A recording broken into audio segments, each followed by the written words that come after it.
అల్లిపేరు వస్తుంది నాకు. పని అలవాటు చేసుకోవాలి. అమ్మ ఏమో ఏం చెయ్యనివ్వరు.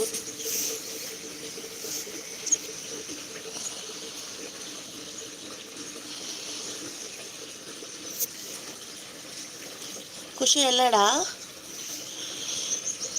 దోశ షాప్ లేదా? పని ఉంది జ్యోతి సిస్టర్, మధ్యాహ్నం నుంచి వెళ్తున్నా. బట్టలు వాష్ చేసి ఇడ్లీకి వేసాను.